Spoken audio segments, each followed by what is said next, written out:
الوصفه تاع الثلاجه اللي كتخلي لك ثلاجتك دائما نقيه ودائما كتشعل وكتبقى معك المدى الحياه حتى نهار انت تبغي تخرجها وتصدقيها. الوصفه الثانيه تاع الكيك اليومي اللي تعطيك واحد الكميه كبيره تبارك الله وبواحد المول كبير ومقادير مضبوطه 100%. وعاد سميتهم كتبقى لك الصراحه واحد تدي معك واحد جوج الاسابيع اللي كنعرفوا هاد الحويجات غير كنبدلوا بهم المذاق. كتجي تبارك الله خفيفه ومفشوشه وكتجي زوينه ولذيذه ما تشبعيش منها. مكوناتها بسيطه متوفره في كل بيت. يلا بسم الله والصلاه والسلام على رسول الله نبينا الكريم. الوصفه الاولى هي تاع الثلاجه كما قلت لك. صراحه كتنقي الثلاجه وكتحافظ لك على الثلاجه تاعك مدى الحياه. كندير هاد المكونات من مده هادي تهنيت. كناخذوا معلقه ديال بيكربونات الصودا، كنديروا الصابون اي صابون متوفر عندك، كندير معلقه تقريبا او جوج من داك الخل ما كنكثروش منه. صافي كندير الماء سخون وكنزلوا على هاد المكونات، يعني واحد الكميه اللي تكون قليله اللي غادي تكفيني. وكنجيبوا لي سميتهم واحد الطرشون تيكون خاص غير بالثلاجه. هاد الوصفه راه تفكريني بها، جربيها وتفكريني بها. كتنقي الثلاجه ما تحتاجيش اختي لا لان كنشوف بزاف ديال الاخوات يبداو يكبوا الماء على هاد الحويجات هادو لا الثلاجه ولا فران داكشي راه ما كيصلحش ليهم الماء. راه ملي كديري الماء راه دغيا كتمشي لك، راه ما تضرب لك حتى 4 سنين وعادي تمشي. وعاوتاني ما لان هاد الحويجات كيصديو وكيبقاو كيديروا. فهاد الوصفه هذه تشربها وتفكريني. اولا تندير التدويزه الاولى كما كتشوفيها انت الفريغو راه تكون فيه شي حاجه ضروري تتخوى شي حاجه ولا تقطرنا. انا كما قلت لك كل 15 يوم كندوز يديا بهاد الوصفه هذه في الثلاجه ولا الفريغو. كندوز التدويزه الاولى حتى تنفز كاع سميتهم هذاك الثلاجه ولا الفريغو باش الا كانوا عندي شي طبيب بحال هذوك ولا شي حاجه كيرطبوا. والتدويزه الثانيه كنعاودها دغيا كيزولوا بسرعه وكتنقى من داكشي الخارج. كنعاود ندير ثاني بانيو اخر، كنبدا كنشلل فيه هذاك الطرشون ولا كندير طرشون اخر لان تبارك الله ملي كتشري هذيك هذاك الباكيه راه كيكونوا فيها جوج. واحد كندوز به التدويزه الاولى اللي فيها داك الصابون والبيكربونات والخل، والتدويزه الثانيه كنشلل اللي كندير البانيو كنشلل فيها داك الطرشون وكنبقى كندوز به بحال كنشف به من هذاك من هذيك من هذوك المواد. كيولي عندك الفريغو كيشعل دائما، كتكون الريحه زوينه وتتحافظي على الثلاجه تاعك اختي لواحد المده كما قلت لك حتى نهار انت كطلع لك فراسك ولا كيجيب الله رزق وكتبي تبدليها كتخرجها من عندك. حتى الا بغيت تعطيها لشي حد كتعطيها بوجهك احمر بحال لا يلاه شريتيها، ما كيوقع لها حتى شي حاجه وما كتخسر من حتى شي حاجه. دير هاد الوصفه وتفكريني تبارك الله زوينه بزاف، راه معتمده عندي من زمان. صافي بعد ما كنشفها وكنديرها كنعاود كنحاول ندير هاد الحويجات بسرعه باش الا بقات عندي شي حاجه في الفريكو خرجتها كنعاود نردها ليه باقي ما بداتش يعني كتحل من داك الثلج ديالها. هنايا كندير انا هاد القضيه كل 15 يوم وقت ما بغيت نمشي نتقدا وسالت ليا الحويجات اللي كندير فيه راه كندير هاد التدويزه هادي للثلاجه عاد كنمشي كناخذها شنو خصني اخر اللي كان دايره كلشي. هاد البواطه كنوريكم دايره فيها انا الزبده كنديرها غير في الباب ما كنخلطهاش تما لداخل لا مع اللحم ولا مع الخضاري، دائما عندي في الباب هي والفرماج. هاد البواطه تيكونوا زوينين تيديروا 6 دراهم البنات. هنايا بعد ما كنكون نظفت الثلاجه كندير هاد الوصفه هادي حتى هي زوينه بزاف كتخلي لك ما عاديش نقول لك راه كتعطيك الريحه تاع الفاني ولا لا، غير هي كتخلي ما كتخليش الريحه ديال الخضره في الثلاجه ولا ديال اي حاجه ما كتكونش الريحه تاع كتكون واحد الريحه اللي هي محايده. كندير فيها جوج شاصيات ديال الفاني، راه عندي وحده في القرعه الاخرى دابا نكبها نخلطها.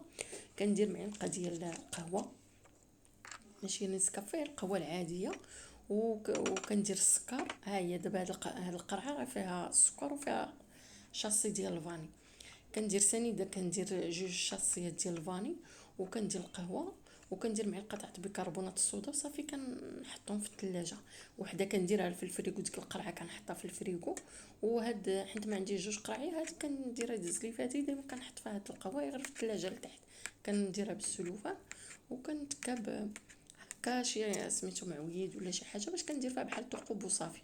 وما كون كانت هاد القرعه عندي منهجه بغيت تكون حسن الصراحه، غير كنعاود نشريها وصافي. كتخلي لك الريحه تاع الثلاجه ملي كتفتحي الثلاجه ما كتلقايش فيها روايح مخلطين ولا شي ريحه ديال شي حاجه ولا ابدا. صراحه تجي زوينه بزاف الصراحه. بالنسبه تنوريكم هاد الطبله اللي بغيت عندها شي مناسبه بغيت نسلف هاد الطبله تي عندي مرحبا بها، اكبر طبله كنظن في العالم مع الطبيقه ديالها يا سلام. صافي كندوزو مسيحه خفيفه بالنسبه على برات الثلاجه، ما كنديرش لها الماء، كندير الماء الخاص بهم ديال الزاج، كندوزو من على الوجه تاع الثلاجه باش هاد الحويجات هادو كيصبروا لك اختي كما قلت لك. راه كتبقى لك تبارك الله بطول العمر مدى الحياه. تا نهار انتي كيوجد لك الله رزق ولا كتبغي تبدلي كتبدليها وهي باقي جديده كتخرجيها، ما كيوقع لها حتى حاجه، ما كترشا ما كتفرتت ما حتى شي حاجه. المهم هذه التفرشه اللي عندي انا الفوق انا كنوريها بالطبيله والتبيقه والمهرزيه، لا اكبر مهرز في العالم. ندوزو دابا اختي الوصفه الثانيه اللي هي ديال الكيك. هذه انا عندي معتمده الصراحه زوينه بزاف، من جربتها ما بقيتش نبدلها بالمول ديالها الكبير، مقادير متوفره في كل بيت. السر ديال هاد الكيك باش تيجي منفوخ وما كيهبطش لنا بعد ما كنخرجوه من الفران. غنتقاسم معكم كل شيء. هنايا انا كندير 4 البيضات دائما. البيض كنخرجوه من الثلاجه قبل، لا هو ولا الحليب ولا الياغورت، اي حاجه بغينا نخدموا بها في الكيك تتكون بدرجه بحراره، يعني درجه حراره الغرفه. قلتها صحيح هي هذيك. صافي ما كنديروش لان كنت بحال هكا كندير البيض تيكون بدرجه حراره الغرفه وتيكون الياغورت بارد والحليب بارد، هي كتقعد واحد شويه كنخرجها من الفران كتهبط ليا. منين وليت ندير هاد الحوايج كنخرجهم حتى هما بحالهم بحال البيض قبل. الصراحه بقات تبقى ليا في نفس كي تطلع في الفران كي تتبقى.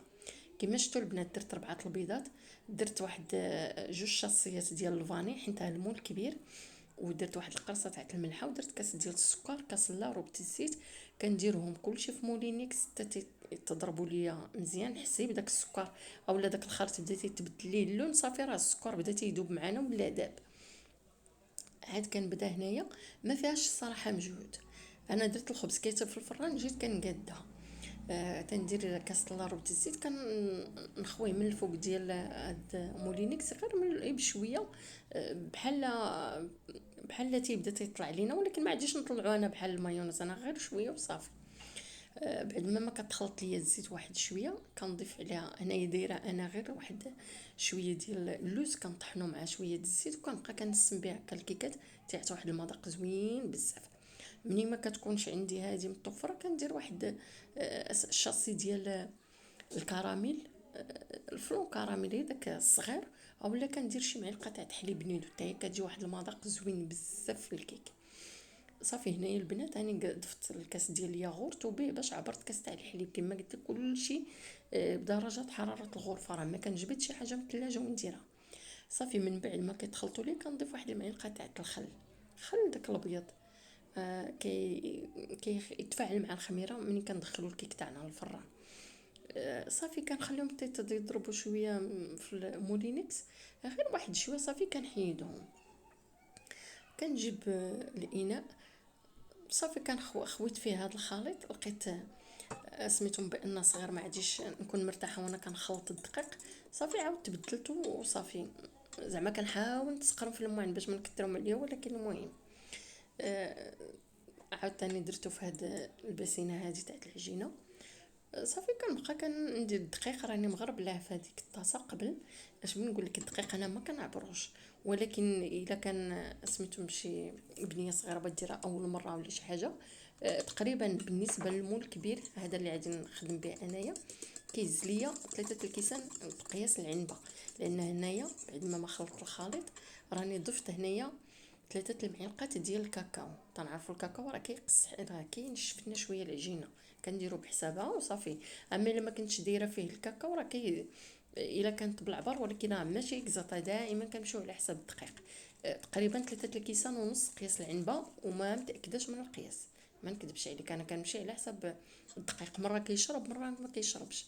بالنسبه للخميره بعد ما درت واحد شويه ديال الطحين، انا نضفت لها 3 الاكياس ديال الخميره من فئه 8 غرام، كل كيس فيه 8 غرام، يعني 8 غرام 3 النوبات. صافي كنبقى كنضيف الدقيق وانا كنخلط بالفوي صافي.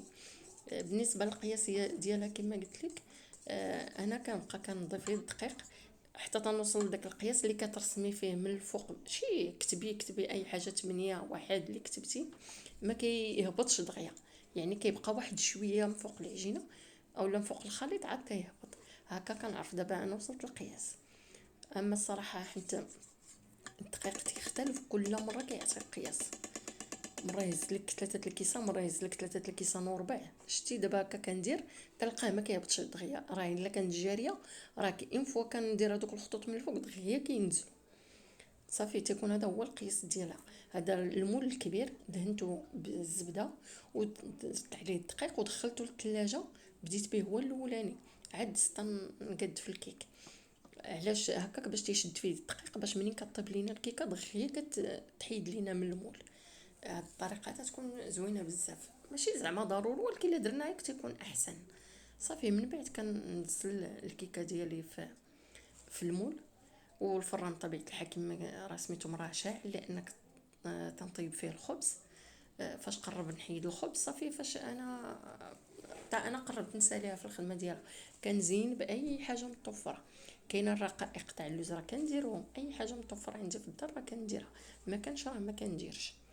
المهم هو تبارك الله هاد المقادير تعطوك واحد الكيكه اللي كبيره، كتجي تبارك الله خاويه اولا زعما دايره مفشفه من الداخل، مشاففه ولا خفيفه، المهم خفيفه من الداخل، وكتجي طايبه على حقها وطريقها.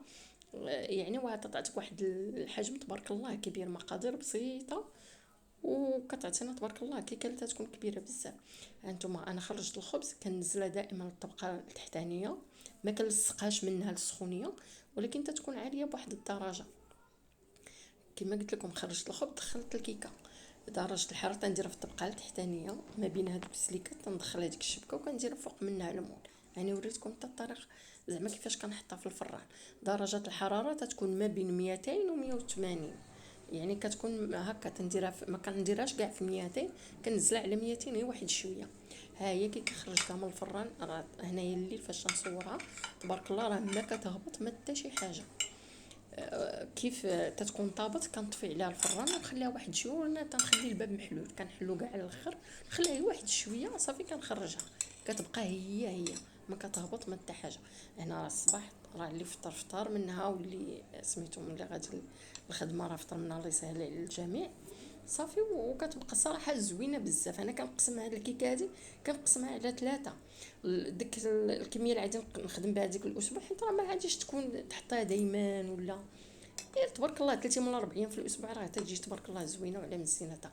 كما تتشوفيها كناخذوا واحد المورسو اللي كنبدلوا به، ماشي هاد الحوايج راه ما كنحطوهمش نبداو ناكلوهم تنشبعوا، ما كنديرهمش هما بحال الخبز تنشبعوا عاد نوضوا لا، هي كتبدلي بها لوغو صافي. كنقسمها على 3، بحال دابا 2 طراف اللي واحد الطرف اللي غادي نبدا نخدم به هذاك الاسبوع كنقسمو ونديرو في السبيره، كنقطعو دي مورسو بحال هكا ونديرو في السبيره ونحتفظ بها في الثلاجه، ما كتنشف ما حتى حاجه، ولكن تكون السبيره اللي تكون يعني محكمه الاغلاق. بالنسبه لهذوك الاخرين ما كنقطعهمش، كنجمعهم في السلوفان مزيان، كنكلكمهم مزيان صافي، كنحتفظ بهم نديرها في المجمد ولا خليها غير في الثلاجه، راه ما كيوقع لها حتى حاجه. كنديرها في الجهه اللي كنحط فيها الخبز، ما كيوقع لها حتى شي حاجه، كتكون مجموعه مزيان باش ما كتنشفلكش وما كتشمش لك حتى شي ريحه. وكما قلت لك الوصفه اللي تقاسمت معاك راه ما كتخلي لك حتى شي ريحه في الثلاجه، كتكون ريحه محايده. ما عادش نقول لك تحلي الثلاجه وتشمي الفانيلا، ولكن ما كتشمش لا ريحه خضره لا حتى شي ريحه في الثلاجه، كتكون دائما ديك الثلاجه عندك ريحتها نقيه وزوينه. كنتمنى جوج الوصفات اللي تقاسمت معكم اليوم يعجبوكم، وراه زوينين بزاف، راه معتمدين عندي ما كنبدلهمش. بالنسبه للكيك اليومي هذا